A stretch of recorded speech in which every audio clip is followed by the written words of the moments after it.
हर साल बजट आता है और हमें ये लगता है कि यार ये तो हमारे काम की चीज है ही नहीं, हमें समझ में ही नहीं आती। अगर आपको एक बार बजट का इंपॉर्टेंस समझ में आ जाए तब आप अपनी पर्सनल लाइफ में भी बजटिंग करोगे। पहली बात तो हमारे दिमाग में बहुत सारे कंफ्यूजन होते हैं कि यार बजट मेरे काम की चीज थोड़ी है, मुझे तो सिर्फ वो टैक्स वाला पार्ट बता दो बस। अगर आप एक अच्छे इन्वेस्टर हो और आप इंडिया जैसी इकोनॉमी में इन्वेस्ट करना चाहते हो तो बजट आपको एक पूरे साल भर का ट्रैक रिकॉर्ड देता है। दैट्स इट, कोई बहुत बड़ी बात नहीं है। सो इसमें जो बड़े बड़े टर्मिनोलॉजी है ना उसको हम इग्नोर करेंगे और आज हम सुपर सिंप्लीफाइड मैनर में समझेंगे कि बजट एग्जैक्टली है क्या, और मैं आपको उसको आपकी पर्सनल लाइफ से भी रिलेट करके बताऊंगा। सो चलिए स्टार्ट करते हैं। तो मैं यहां पे लिख देता हूं बजट। मैं जो नंबर्स यूज करने वाला हूं वो पिछले ईयर का नंबर यूज करने वाला हूं। ये सारे के सारे नंबर मैंने इंडिया बजट नाम की वेबसाइट है, गवर्नमेंट की वेबसाइट है, वहां से निकाले हुए हैं और मैं उस डॉक्यूमेंट का लिंक भी वीडियो के डिस्क्रिप्शन में शेयर कर दूंगा ताकि आप भी जाकर के उसको चेक कर सकें। बजट कुछ यार बहुत बड़ी चीज नहीं है। बजट का मतलब सिंपल, इनकम एंड एक्सपेंडिचर का हिसाब, और कुछ भी नहीं है। लेकिन अब यहां पे देखने वाली बात यह है कि इनकम कहां से आ रही है और एक्सपेंस कहां पे जा रहा है, इसका हमें बहुत हिसाब रखना होता है। यहां पे हम लेते हैं इंडिया का बजट, ठीक है, और यहां पे हम लेते हैं पर्सनल बजट। अब इंडिया के इनकम कहां कहां से आती है? सबसे पहली बात, अगर इनकम को आप लिखोगे तो सबसे बड़ी जो इनकम हमारी आती है वो है टैक्स, ठीक है। टैक्स से बहुत सारा पैसा आता है। अब इसमें अलग अलग टैक्स है, कॉर्पोरेट टैक्स है ना, जो कंपनियां बिजनेस करती हैं वो टैक्स देती हैं। फिर उसके बाद हमारा नॉर्मल वाला टैक्स है जो हम टैक्स देते हैं। उसके बाद आता है कस्टम। अब आप बोलोगे ये कस्टम क्या होता है? सी, जब भी कोई सामान एक्सचेंज होता है दो कंट्री के बीच में तो उसमें कंट्री कुछ चार्ज लेती है। जैसे हमारे यहां पे अगर आप देखोगे जो बाहर से एक्सपोर्ट इंपोर्ट ये सारी चीजें जो आती है उसको कस्टम ड्यूटी कहा जाता है। कस्टम ड्यूटी आपने वर्ड जरूर सुना होगा। उससे भी गवर्नमेंट की एक अच्छी खासी इनकम होती है। एक दूसरी चीज है, इनकम का पार्ट नहीं है बट उसको मैं ये कहूंगा कि इनकम आती कहां से है, विच इज लोन, यानी कि बोरोइंग। डन। ये पूरा मिला करके अगर आप देखोगे सारा का सारा पार्ट मिला करके अगर आप देखोगे तो लगभग जो इनकम हो जाती है वो होती है 34 लाख करोड़, और उसमें सबसे बड़ा पार्ट जो है वो लोन का पार्ट है जो कि एक्चुअली इनकम नहीं है, वो बोरोइंग से। सो अब आप बोलोगे कि लोकेश इनकम तो समझ में आ गई कि टैक्स से आती है, बट ये लोन कहां से आता है? सो लोन जो गवर्नमेंट लेती है वो होता है जैसे कि आप जितने भी पोस्ट ऑफिस में डिपॉजिट करना या फिर बॉन्ड्स, गवर्नमेंट के बहुत सारे बॉन्ड्स हैं, तो वो बॉन्ड्स जब रिलीज करती है गवर्नमेंट, हम वो बॉन्ड खरीदते हैं तो उसके बदले में गवर्नमेंट हमें इंटरेस्ट देती है, तो वो बॉन्ड्स ही गवर्नमेंट के लिए एक तरह से बड़ा लोन हो गया है। इसके अलावा फॉरेन करेंसी में भी लोन वगैरह होता है बट वो फिलहाल कम है। सो अब आपको समझ में आ गया इनकम क्या है, टैक्स की इनकम और लोन जो कि बॉन्ड से लिया जाता है। That's it. अब वही सेम चीज पर्सनल लाइफ में देखते हैं। पर्सनल लाइफ में हमारे लिए इनकम क्या है? हमारी सैलरी, करेक्ट, प्लस सैलरी के अलावा अगर हम देखें तो शायद बहुत सारे लोग होम लोन लेते हैं या फिर लोन का ही पैसा होता है, लोन, और या फिर अगर कोई बिजनेस का पैसा है, ठीक है। इस तरीके से अलग अलग तरीके से हमारे पास पैसा आता है। अब इसके अलावा और भी दो चार चीजें होंगी बट ये मेजर सेगमेंट है। अब इनकम हमने समझ लिया। सो कंट्री का इनकम 34 लाख करोड़ के करीब है, ठीक है, बट ये टोटल इनकम है नहीं, इसमें 15 लाख करोड़ का लोन है। सिर्फ लगभग 18 लाख करोड़ का ही इनकम है। याद रखो, एक्चुअल इनकम सिर्फ 18 लाख करोड़ का है। ये जो लोन है इसको इनकम का पार्ट नहीं माने, बट मुझे एक पूरा क्लियर पिक्चर आपको देना था कि कितना पैसा है हमारे पास जिसको हमें स्पेंड करना है ताकि हम स्पेंडिंग में आगे देख पाए। तो ये चीज मुझे बतानी पड़ी आपको कि हमारे पास इतना लगभग 15 लाख करोड़ का लोन है, 15 लाख करोड़ का। सो इनकम तो समझ में आ गया। अब देखते हैं एक्सपेंस वाला पार्ट, ठीक है। सो अब इसी को थोड़ा साफ साफ लिख लेते हैं। तो इनकम हमारा क्या पार्ट हो गया? नंबर 1 हो गया टैक्स, ठीक है, प्लस लोन का पार्ट हो गया जो कि है लगभग 15 लाख करोड़, और टैक्स से हमारे पास आता है लगभग 18 लाख करोड़। अगर आप दोनों को ऐड करोगे तो लगभग 33-34 लाख करोड़ के करीब पहुंच जाता है नंबर। मैं एग्जैक्ट नंबर नहीं लिख रहा हूं, पॉइंट और में कंफ्यूजन हो जाती है। और वहीं पर्सनल लाइफ में इसको भी साफ साफ लिख लेते हैं, सैलरी प्लस अगर कुछ पैसा हम लेते हैं तो लोन के थ्रू उठा लेते हैं। सो लोन को कभी भी इनकम नहीं बोला जाता, लेकिन मैं बस सिंप्लीफाई करने के लिए लिख रहा हूं कि टोटल पैसा अगर आया तो कहां से उठाया, या तो आपने लोन लेकर के उठाया या फिर आपकी सैलरी खुद इनकम की एक तरह से आ रहा है। ठीक है, डन। अब होता है एक्सपेंस। तो जब भी आप बजट देखोगे कल, जब पूरा निर्मला सीतारमण जी पूरा अनाउंस करेंगी, तो वो एक पूरा अनाउंस करेंगी कि कहां कहां एक्सपेंस होने वाला है। सो ये पैसा कहां कहां एक्सपेंस होता है हमारा। देखो, सबसे बड़ा पैसा जो जाता है ना भाई साहब, अगर आप देखोगे इसी लोन का इंटरेस्ट पे करने में जाता है। सबसे ज्यादा पैसा इसमें ही चला जाता है, लगभग 8 लाख करोड़ रुपया, इतना तो चला ही जाता है। ठीक है, लगभग 20% के करीब। उसके बाद क्या है, उसके बाद है स्कीम्स। मतलब जो आपने ये पूरा देखा होगा, कोविड का वैक्सीनेशन लग रहा है, ये लग रहा है, वो लग रहा है, उसके लिए आपने को तो अभी तक कोई पैसा दिया नहीं है। तो गवर्नमेंट अपनी तरफ से जो सब्सिडी लेकर के आती है, चाहे वो मनरेगा की सब्सिडी हो, चाहे वो पीएलआई स्कीम वगैरह हो, चाहे वो अलग अलग तरह की चीजें हो जो गवर्नमेंट सपोर्ट करती है सामने वाली इंडस्ट्री को या लोगों को आगे बढ़ने के लिए, तो वो पैसा भी तो यहीं से खर्चा होता है। इसके अलावा अगर आप देखोगे pension, then education, then health, infra, ये कैपेक्स वर्ड बहुत आप सुन रहे होगे चारों तरफ न्यूज पे कि कैपेक्स पे गवर्नमेंट क्या कर रही है, ये कर रही है, वो कर रही है, वो दुनिया भर की सारी चीजें। अभी के लिए आप ये नोट करो कि इतने सारे खर्चे हो गए, दैट्स इट। वही सेम चीज पर्सनल लाइफ में कैसा होता है कि एक्सपेंस हमारे कैसे होते हैं भाई। हमारे एक्सपेंस जो हमने होम लोन वगैरह लिया है उसका खर्चा चला जाता है लोन भरने में, या फिर किचन का सामान, ट्रेवल में, ठीक है, देन मेडिसिन में। इस तरीके के हमारे खर्चे होते हैं और हम इसका हिसाब रखते हैं एग्जैक्टली क्या हो रहा है। वही सेम चीज जो है हर साल रिप्रेजेंट किया जाता है। बट अब इसमें आप सोच रहे होंगे इतना सिंपल है ये कि बस कितना पैसा आया कितना पैसा गया ये हिसाब रखना है और कोई बड़ी बात तो है नहीं, ये तो हमारी पर्सनल लाइफ में भी होता है, तो इसमें बड़ी बात क्या है। सो बड़ी बात मैं आपको इसके बाद समझाता हूं कि एग्जैक्टली बड़ी बात क्या है। अब आप इसका मैथ समझो। पैसा हमारे पास टोटल कितना है, सिर्फ 18 लाख करोड़ के करीब का है बस। खर्चा कितना है, खर्चा अगर आप देखोगे लगभग 34 लाख करोड़ का खर्चा है। तो अब गैप कितना हुआ, गैप हुआ लगभग 16 लाख करोड़ का, और यही 16 लाख करोड़ रुपया आता है लोन से। सारी फाइट इसी की है, इसको कहते हैं fiscal deficit. Fiscal deficit note कर लो, मतलब जो एक्स्ट्रा पैसा आपको बोरोइंग करना पड़ा वही है फिस्कल डेफिसिट। सारी मारामारी इसी की है कि कैसे हम इसको कम करें।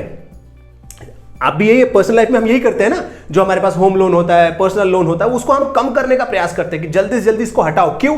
क्योंकि एक तो हमारे ऊपर कर्जा है, दूसरी बात हम उस पर इंटरेस्ट भी पे कर रहे हैं, मेन अमाउंट कम भी नहीं हो रहा है, तो हमारी ग्रोथ किस तरीके से होगी, ये सबसे बड़ा फैक्टर है, नंबर 1। नंबर 2, दूसरा, फ्यूचर में आगे बढ़ने के लिए, जैसे इंडिया को अगर आगे बढ़ना है, सो यार रोड, रेलवे, एजुकेशन, हेल्थ सबको मजबूत करना पड़ेगा। अगर सारा पैसा लोन भरने में आप लगा दोगे तो फिर कैपेक्स कैसे करोगे, कैपिटल एक्सपेंडिचर, मतलब बढ़ाओगे कैसे सिस्टम को।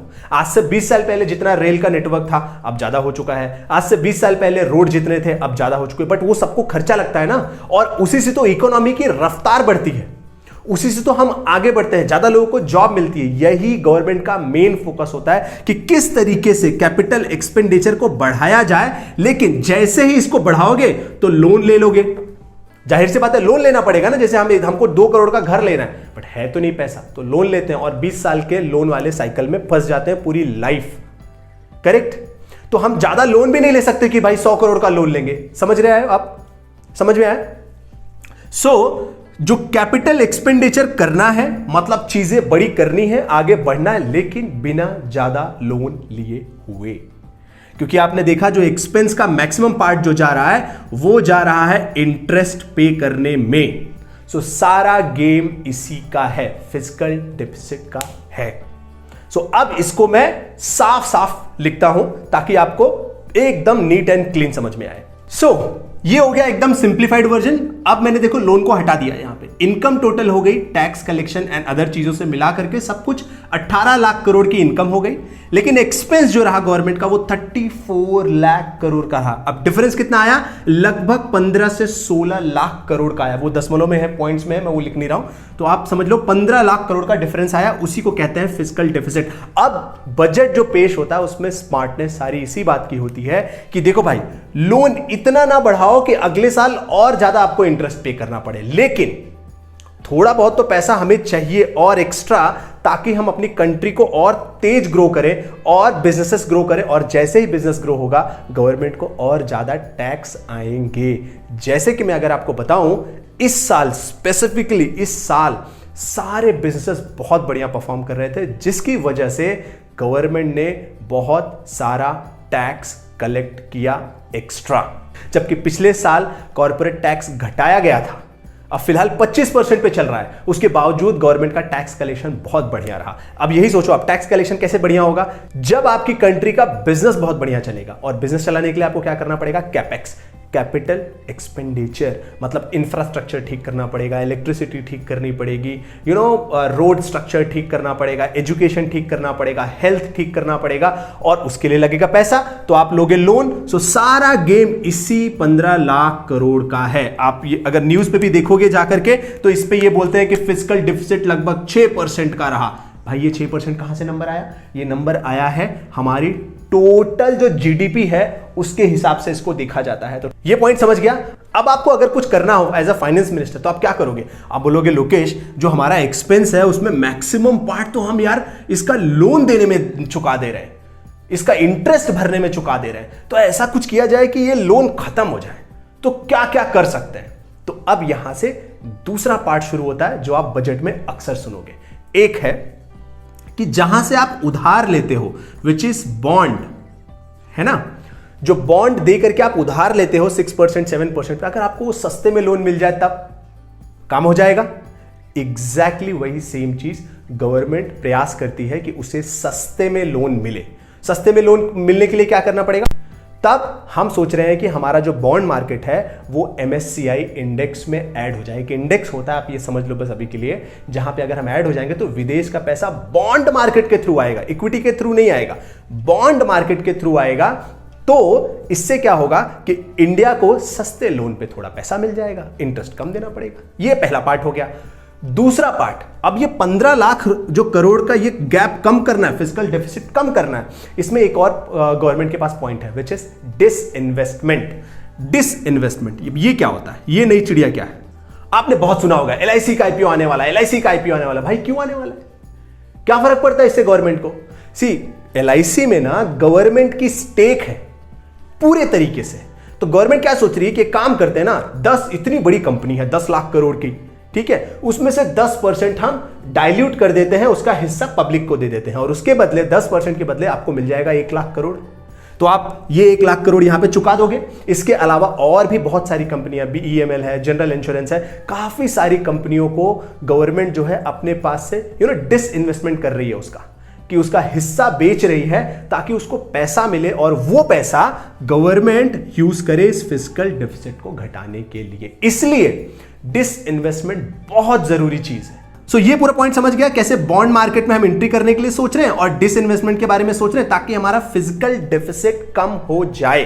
अब यही सेम चीज हमें अगर अपने रियल लाइफ में करनी हो तो हम क्या करते हैं? देखो यार, हमारे पास जो लोन है, बहुत बार हम सोचते हैं ना कि यार बैंक क्या लोन का जो इंटरेस्ट है वो कम करेगी क्या, है ना? हम ये बहुत बार प्रयास करते हैं ना कि जैसे अभी कोरोना का टाइम आ गया था तो इंटरेस्ट घटा दिए एंड ऑल दोस थिंग्स, उससे हमारे जो है ऊपर लोड कम हो जाएगा। एक चीज ये करते हैं। दूसरा, ये डिसइन्वेस्टमेंट क्या है? देखो पर्सनल लाइफ में भी हम डिसइन्वेस्टमेंट करते हैं। कई बार हमारे पास कुछ ऐसे चीजें पड़ी होती हैं, कोई स्कूटी, कोई गाड़ी पुरानी पड़ी है और ऊपर से हमको उसके ऊपर खर्चा करना पड़ रहा है, तो हम सोचते हैं यार इसको बेच दो, इससे जो पैसा आएगा उससे लोन चुका देंगे। करते हैं, इसी को कहते हैं डिसइन्वेस्टमेंट, कि आपके पास जो कुछ ऐसा एसेट पड़ा हुआ है जो शायद आप थोड़ा बहुत उसमें से डाइल्यूट भी कर दोगे तो आपको चलेगा। या फिर अगर आप देखो और भी कैसा करते हैं हम लोग, हमारे पास घर पड़ा हुआ है, मान लो किसी के पास कोई घर पड़ा हुआ और उसको लगता है यार ये घर में उतना यूज नहीं कर रहा हूं, तो एक काम करता हूं, इसको रेंट पे ही दे देता हूं, चलो कुछ पैसा आ जाएगा। And that's how you reduce your burden. ये हमारी पर्सनल लाइफ का बात हो गया, डिसइन्वेस्टमेंट और लोन बोरोइंग कम करने का। वही सेम चीज बजट में भी यहां पे हो रही है, और कुछ भी बड़ा नहीं हो रहा है। बट अब आते हैं सेकेंड पार्ट पे, विच इज कैपेक्स की। यहां तक हम लोग बहुत क्लियर है। इनकम जो आया वो लगभग टैक्स से आया 18 लाख करोड़ का, एक्सपेंस जो हुआ वो 34 लाख करोड़ का हुआ। उसमें से जो मैक्सिमम एक्सपेंस था वो कर्जा चुकाने में चला जाता है, जो हम एक्स्ट्रा लेते हैं, विच इज 15 लाख करोड़ का। इसी को कहते हैं फिस्कल डेफिसिट। इसको कम करने के लिए पूरा गेम है, और हम सोचते हैं कि हम बॉन्ड मार्केट में या तो एंट्री कर लें या तो फिर हम डिस इन्वेस्टमेंट कर दें कुछ अपने एसेट्स का, और ये फिस्कल डेफिसिट कम हो जाए। अब आता है कि इसी एक्सपेंस वाले पार्ट में एक पार्ट होता है कैपेक्स, यानी कि कैपिटल एक्सपेंडिचर। अब ये क्या चिड़िया है और ये कैसे डायरेक्ट इन्वेस्टमेंट से लिंक्ड होती है? तो देखो क्या होता है कि जब भी गवर्नमेंट ये देखती है यार कि कौन सा सेगमेंट है जो हमारा सबसे ज्यादा पैसा खा रहा है, या फिर कौन सा ऐसा सेगमेंट है जो सबसे ज्यादा जॉब जनरेट कर सकता है। दोनों में गवर्नमेंट को फायदा है, जॉब ज्यादा होगी, बिजनेसेस ज्यादा चलेंगे, गवर्नमेंट को उससे पैसा ही मिलने वाला है, और प्लस लोगों का जो भला होगा वो तो अलग। तो गवर्नमेंट ये देखती है कि कौन सा सेगमेंट ऐसा जिससे हमारे पास इंपोर्ट ज्यादा हो रहा है, मतलब हमारे यहां चीजें नहीं बन रही हैं, उल्टा बाहर से बनके हमारे पास आ रही है, तो उसमें इंडिया का पैसा बाहर जाता है। तो गवर्नमेंट क्या करती है, उसलिए लेकर के आती है PLI scheme, production linked incentive, जो हमने पूरा सुन रखा है ना कि make in India, make in India, make in India. उसका मतलब यही है भैया कि यहां पे बनाओ, आप यहां पे बनाओ, हमारे लोगों को जॉब मिलेगी, यहां पे बनाओ, ताकि वो जो इंपोर्ट वगैरह करना पड़ रहा है वो सब ना करना पड़े, उल्टा हम यहां बनाएंगे तो हम पूरी दुनिया में भेजेंगे, उससे इंडिया और मजबूत बनेगा। ये होता है प्रोडक्शन लिंक्ड इंसेंटिव। इसके अलावा अगर आप देखोगे, एग्री में हमें खर्चा करना है, एग्रीकल्चर में कि यार हमारा फर्टिलाइजर अच्छा बढ़े, किसानों को अच्छी इनकम हो, तो उस सेगमेंट में गवर्नमेंट और भी अच्छा एग्रीकल्चर से रिलेटेड इनिशिएटिव लेती है, ठीक है। उसके बाद अगर आप देखोगे, इंफ्रा से रिलेटेड आता है, देन केमिकल से रिलेटेड आ सकता है, एजुकेशन से रिलेटेड आ सकता है, अब जिस भी रिलेटेड में है, डिफेंस से रिलेटेड आ सकता है। अब यहां पे जो बजट असाइन होता है, गवर्नमेंट बोलती है कि ठीक है हमें एग्री पे फोकस करना है ना, तो इसमें मैं 1 लाख करोड़ खर्चा करूंगी। इंफ्रा में हमें और आज मजबूत करना है, मुझे हर आदमी को घर चाहिए कि हर आदमी 2025 तक घर ले ले, तो मुझे उतने घर बनवाने पड़ेंगे, तो फिर उसमें मैं इतना पैसा खर्च करूंगी। तो ये पैसा खर्च होके जाता कहां है? क्या करती है गवर्नमेंट? खुद जाके घर बनाती है क्या? नहीं बाबा। तो उस इंडस्ट्री में जो बिजनेसेस काम करते होते हैं उनको वो इंसेंटिव मिलता है, उनको और ज्यादा अच्छी व्यवस्था मिलती है, ताकि वो और अपना बिजनेस रफ्तार में कर पाए। गवर्नमेंट बिजनेस नहीं करती, गवर्नमेंट सिर्फ बिजनेस करने का अच्छा प्लेटफॉर्म देती है। गवर्नमेंट सारा बिजनेस नहीं करती, वो हमें बोलती है कि आप बिजनेस करो, हम आपको जो है फैसिलिटी देंगे, आप सिर्फ हमें टैक्स देना, बस। तो अब जिस भी सेगमेंट को ज्यादा पैसा मिलेगा, चाहे वो डिफेंस हो, चाहे वो एजुकेशन हो, चाहे वो केमिकल हो, जाहिर सी बात है, या पीएलआई हो, जैसे अभी टेक्सटाइल के लिए पीएलआई स्कीम आई थी, फिर मैन्युफैक्चरिंग के लिए आई थी, तो डिक्सन टेक्नोलॉजीज को उसका फायदा मिला। पीएलआई स्कीम टेक्सटाइल के लिए आई है, तो टेक्सटाइल की कंपनियों को उसका फायदा मिलने ही वाला है। And this is called capex. तो गवर्नमेंट चाहती है कि इस पे मैं बहुत ज्यादा फोकस करूं, ताकि हमारा जो पूरा इंफ्रा है वो बेहतर बने, और उसके बदले हमें और ज्यादा टैक्स कलेक्शन भी हो, और कंट्री जो बढ़ेगी वो तो बढ़ेगी ही बढ़ेगी। सेम चीज अब हमारे पर्सनल लाइफ में हम क्या करते हैं? कैपेक्स। देखो भाई, जितना आपकी कैपेसिटी उतना तो आप अर्न कर रहे हो। अब आप खुद का कैपेक्स कैसे करते हो?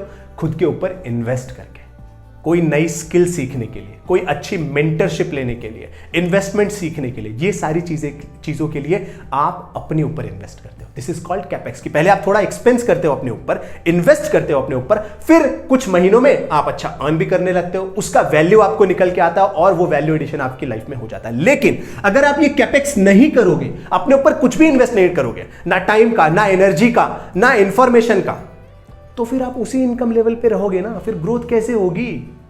नहीं होगी ना, बिल्कुल भी नहीं होगी। कैसे हो सकती है? सेम चीज गवर्नमेंट यहां पे अप्लाई करती है कि हमारा इंफ्रा बढ़े, हमारा एजुकेशन बढ़े, हमारा डिफरेंट सेक्टर। अब जिस सेक्टर को सबसे ज्यादा बेनिफिट गवर्नमेंट ने कर दिया, वो ही सेक्टर शेयर मार्केट में थोड़ा तेज भागता है, बट कुछ दिनों के लिए। ऐसा नहीं है कि गवर्नमेंट ने फिर वहां पे निर्मला सीतारमण ने तुरंत अनाउंस किया कि भाई ऐसा ऐसा होगा और कल के कल उनके जेब में पैसा पहुंच गया। ऐसा नहीं होता, टाइम लगता है, 2 साल, 3 साल, 4 साल, 5 साल, लंबा वक्त लगता है कैपेक्स करने के लिए।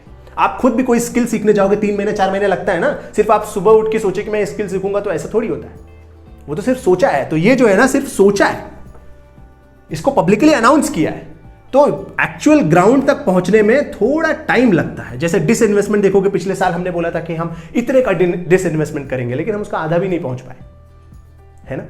सो इस तरीके से कैपेक्स बहुत ज़्यादा ज़रूरी है और वही पर्सनल लाइफ में भी बहुत ज़्यादा ज़रूरी है। तभी तो जब हम अपना एक्सपांशन करते हैं तभी तो हमारी सैलरी बढ़ती है। सिर्फ अगर आप सोच रहे हो कि मेरा 1 साल एक्स्ट्रा कंप्लीट हो गया इसलिए मेरी सैलरी बढ़ा दो, तो आप बहुत गलत सोच रहे हो। ये गलत बात है। 1 साल आपने अगर किसी कंपनी में डाला है तो आपने वैल्यू एडिशन क्या एक्स्ट्रा आप कर रहे हो, आपने क्या नई चीज सीखी है, तब जाकर के आपको आपकी लाइफ में वैल्यू एडिशन मिलेगा। सिर्फ 1 साल समय बिता दिया इसलिए आप सोच रहे हो, नहीं नहीं नहीं, नहीं तो गलत सोचे ना, ऐसा नहीं। सो ये हो गया। सो अब आपको पूरा समझ में आ गया कि कैसे इंडिया और पर्सनल आपका बजट काफी ज्यादा रिलेटेड है। अब आपको करना क्या है, अब ये पूरी कहानी सुनने के बाद इस बजट में क्या होगा, ये नंबर्स मैंने सारे आपको पुराने वाले बताए। तो इस साल क्या रहने वाला है, इस साल जो हमारी इनकम है, चूंकि टैक्स कलेक्शन काफी अच्छा हुआ है, तो लगभग 25 लाख करोड़ रहेगी। जो हमारा एक्सपेंस है वो लगभग रहेगा 42 लाख करोड़, ठीक है। और इसका गैप अगर आप देखोगे वही लगभग 16 से 17 लाख करोड़ का रहेगा फिस्कल डिफिसिट, ठीक है। इसी का सारा गेम रहने वाला है। अब यहां पे हम यही देखेंगे इस बजट में कि भाई साहब कितना हम डिसइन्वेस्टमेंट करते हैं, कितना हम कैपेक्स बढ़ाते हैं, कौन सी इंडस्ट्री पे हमारा मेजर फोकस रहने वाला है। सो आपका अब एक क्वेश्चन होगा कि लोकेश अगर 15 लाख करोड़ का फिस्कल डिफिसिट है, घाटा है, गवर्नमेंट उधार ही क्यों ले रही है भाई साहब, उन्हीं के पास रिजर्व बैंक है, सीधा छाप लेना इतना सारा पैसा और इस्तेमाल करें। तो प्रॉब्लम यहां पर यह है कि जितना पैसा आप छापोगे उतना पैसे की वैल्यू डाउन हो जाएगी, उससे आपका होगा नुकसान। और ऐसा कई सारी कंट्रियों में हुआ है। वेनेजुएला अगर आप जाकर के देखोगे, इतना गवर्नमेंट ने पैसा छाप दिया कि उस करेंसी की वैल्यू ही नहीं रह गई, उस करेंसी की वैल्यू नहीं रह गई। और आप इसको रियल लाइफ में समझो यार, देखो गोल्ड की वैल्यू क्यों अच्छी है, क्यों गोल्ड महंगा मिलता है? गोल्ड क्या बहुत आसमान से उतरा हुआ है क्या, या उसको खाते हैं? ऐसा कुछ भी नहीं है ना, सिर्फ सप्लाई एंड डिमांड का गैप, इसलिए उसकी वैल्यू मजबूत है और कोई रीजन नहीं है। वहीं समुद्र का पानी आप जाके किसी को बेचो तो वो नहीं लेगा उतने महंगे में, लेकिन अगर कोई रेगिस्तान में एकदम प्यासा बैठा हो और आप उसको ले जाकर के एक गिलास पानी दो तो आपसे 5,000 में भी ले लेगा। क्यों? सप्लाई डिमांड का गैप। वही उसके आसपास एक तालाब बना दो, फिर आप जाके उसको वो ग्लास 4 आने में भी बेचोगे ना, वो लेगा नहीं, वो बोले भागे ऐसे। वही सेम चीज सब पे अप्लाई होती है। आप सिर्फ पैसा छाप नहीं सकते, आप इतना सारा पैसा छाप लोगे, उस पैसे की कोई वैल्यू ही नहीं रहेगी। सो अब इन सारे नंबर्स को मैं आपको एक बार कंप्यूटर स्क्रीन पे चल करके दिखाता हूं ताकि आपको एकदम इजी पता लग जाए। अब आप अगर आप बजट देखोगे तब आपको डर भी नहीं लगेगा और पता भी लगेगा एग्जैक्टली हो क्या रहा है। और आपको फोकस किस पे करना है? फोकस सिर्फ इतने पे ही करना है, भाई साहब इनकम कितना हुआ, टोटल एक्सपेंडिचर कितना है, फिस्कल डेफिसिट कितना है, बस हो गया। इससे आपको समझ में आ जाएगा कि कंट्री कौन से डायरेक्शन में जा रही है, हम सही जा रहे हैं या नहीं। फिस्कल डिफिसिट जो है लगभग 5 से 6% का रहेगा तो बढ़िया है, 6 मैक्सिमम 7 तो नहीं क्रॉस करना चाहिए। और कौन से सेक्टर पे हम ज्यादा एक्सपेंस कर रहे हैं, उस सेक्टर को मजबूत करने के लिए उन्हीं सेक्टर में अगर आप इन्वेस्टमेंट करोगे तो आपका पैसा बनने का ज्यादा चांस रहता है। बाकी इतना बड़ा नहीं है बजट का हुआ कि इससे शेयर मार्केट ऊपर हो जाएगा नीचे हो जाएगा, ये हर साल आता है, पिछले 40 50 60 सालों से आ रहा है और आगे भी आता रहेगा। It's just a activity. So ये हम आ गए हैं देखो भारत सरकार की वेबसाइट पे, ठीक है। अब यहाँ पे देखो बजट एट ग्लांस, ये वेबसाइट है इंडिया बजट। सो ये हम आ गए हैं बजट एट ग्लांस 2021, ये जो नंबर है आप इस ईयर का देखने वाले हो। सो आप देख सकते हो ये इंग्लिश और हिंदी दोनों में, आप जिसमें भी कंफर्टेबल हो आप इसको आराम से पढ़ सकते हो, ठीक है। सो जो हम नंबर्स बात कर रहे थे, आप देखो यहाँ पे आपको समझ में आ जाएगा। रेवेन्यू, जो मेन रेवेन्यू आता है वो टैक्स से ही आता है, ठीक है, और कुछ पार्ट नॉन टैक्सेस। टोटल जो रेवेन्यू है वो 18 लाख करोड़ के करीब है, जो कि हम बात कर रहे थे। देन उसके बाद जो recovery by loans and borrowings, आप देख रहे हो बोरोइंग्स एंड अदर लाइबिलिटीज, ये सबसे बड़ा नंबर है 15 लाख करोड़ का। तो टोटल जो बन गया वो बन गया लगभग 34 लाख करोड़ के करीब बन गया, ठीक है। अब आता है टोटल खर्चा। खर्चा अगर आप देखोगे तो कहाँ पे जा रहा है? इंटरेस्ट पेमेंट, दिख रहे हो यहाँ पे सबसे एक बड़ा सेगमेंट जो जा रहा है interest payment, and then other things में भी जा रहा है। तो टोटल जो है वो यहाँ पे वही सेम चीज़, जितना इनकम उतना ही खर्चा भी होता है। अब इसी चीज़ को थोड़ा सरल भाषा में समझने का प्रयास करते हैं। ये देखो यहाँ पे कितना सही इन्होंने बताया कि रुपया कहाँ से आता है। सो देखो 36 पैसा मतलब 36% तो हमारा बोरोइंग से आ रहा है, ठीक है। उसके बाद कॉर्पोरेट टैक्स से 13% के करीब आता है। देन उसके बाद इनकम टैक्स से 14% आता है, सीमा शुल्क यानी कस्टम जो हम बात कर रहे थे 3% आता है, then union excise duties, GST, non tax revenue and all those things. आप देख रहे हो ये सब पार्ट है, इसमें से एक जीएसटी एक पार्ट है, लगभग 15% टोटल रेवेन्यू वाला पार्ट हो गया टोटल का। ठीक है, अब रुपया कहाँ जाता है, खर्च कहाँ होता है, तो आप देख सकते हो इंटरेस्ट पेमेंट भाई साहब सबसे बड़ा है, लगभग 20% का। डिफेंस में हम खर्चा करते हैं, सब्सिडीज में खर्चा करते हैं, देन उसके बाद finance commission and other things में। उसके बाद स्टेट को भी तो देना पड़ता है, जो हम जीएसटी देते हैं उसमें सेंटर जीएसटी और स्टेट जीएसटी दोनों होता है, तो स्टेट को भी लौटाना पड़ता है।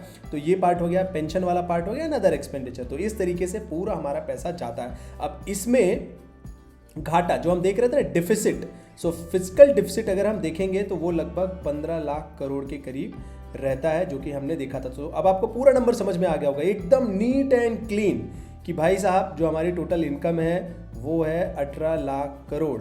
ठीक है, जो हमारा एक्सपेंस है लगभग 34 लाख करोड़, और वो जो गैप है वही लगभग 15 लाख करोड़ का फिजिकल डिफिसिट है। इतना सरल है बजट, और कुछ बड़े बड़े नंबर ज़्यादा देखने नहीं है। ठीक है, अब ये डेफिसिट जो 15 लाख करोड़ है वो टोटल जीडीपी का कितना परसेंट होता है, तो देख रहे हो पहले 6%, 5%, फिर ये 4% घटते घटते 3.5-4% आ गया था। लेकिन कोविड के बाद जाहिर सी बात हमारे काफ़ी सारे मेडिकल एक्सपेंसेस हो गए, तो बहुत ज़्यादा फिजिकल डेफिसिट हो गया। इस साल लगभग 6% था, और ये 2022 वाला जो फाइनेंशियल ईयर हम आने वाला है उसमें हम देखेंगे कि लगभग 6 से 7% की रेंज में ही रहेगा। यही लोग एस्टिमेट करते रहते हैं, दिन भर आप टीवी न्यूज़ पे यही देखो, फिजिकल डेफिसिट, ये वो दुनिया भर का। सारे टैक्स का देखो यहाँ पे डिस्ट्रीब्यूशन भी है, कॉर्पोरेट टैक्स कितना आता है, टैक्सेस ऑन इनकम है, वेल्थ टैक्स, कस्टम टैक्स, सारी चीज़ें यहाँ पे लिखी हुई हैं एकदम नीट एंड क्लीन तरीके। बट इसमें जाना नहीं है, आपने टोटल समझ लिया ना एक बार, नंबर बड़े बड़े नंबर, बस उतना बहुत है। अब उसके बाद अगर मैं आपको बताऊँ तो ये देखिए कि गवर्नमेंट खर्चा कहाँ कर रही है, दिख रहा है, पेंशन, डिफेंस, सब्सिडी, वो जो हमने रुपए वाला चार्ट देखा था उसी में ये सारी चीज़ें देखो, यहाँ पे सारे छोटे छोटे हेल्थ, आईटी एंड अदर सब चीज़ें यहाँ पे बहुत नीट एंड क्लीन है, किसमें कितना खर्चा हो रहा है यहाँ पे सीधा सब चीज़ें लिखी हुई हैं।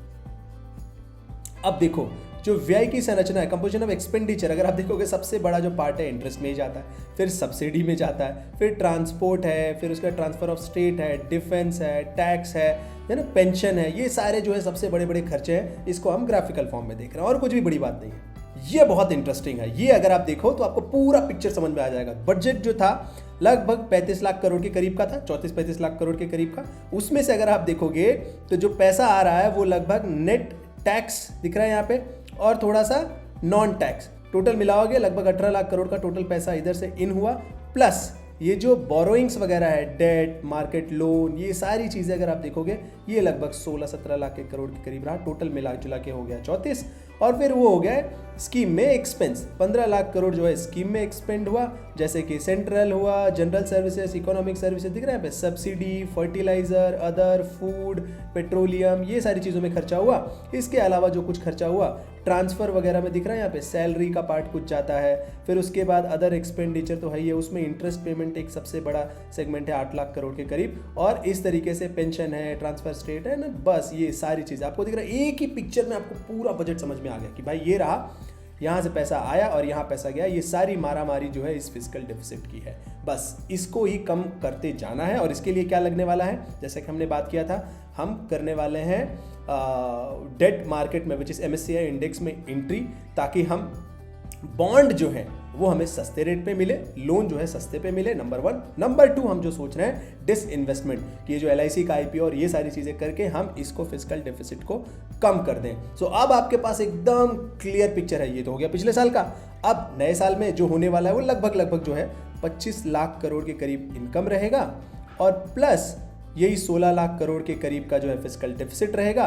तो कुल मिला जुला के अगर आप देखोगे 44-42 लाख करोड़ के करीब का खर्चा रहने वाला है। बट इससे ये सीख मिलती है कि अगर किसी के पास कितना भी पैसा हो तो भी आपको बजटिंग करना बहुत ज़्यादा ज़रूरी है, चाहे थोड़ा हो चाहे ज़्यादा हो। इससे क्या होता है, इससे पता लगती है आपकी इफिशियंसी, कि आपके पास जितना पैसा है उसको आप कैसे यूटिलाइज कर रहे हो। लेकिन अगर आप अपनी पर्सनल लाइफ की बजटिंग नहीं कर रहे हो, आप बस ऐसे रैंडमली चल रहा है, हाँ मुझे पता है मेरा पैसा कहाँ जा रहा है, आप वो सब चीज़ें नहीं कर रहे हो, तब आप बढ़िया इफिशिएंटली अपना पैसा इस्तेमाल नहीं कर पाओगे, आप वेल्थ नहीं क्रिएट कर पाओगे। ठीक है, सो मिलते हैं नेक्स्ट वीडियो में। Thank you so much.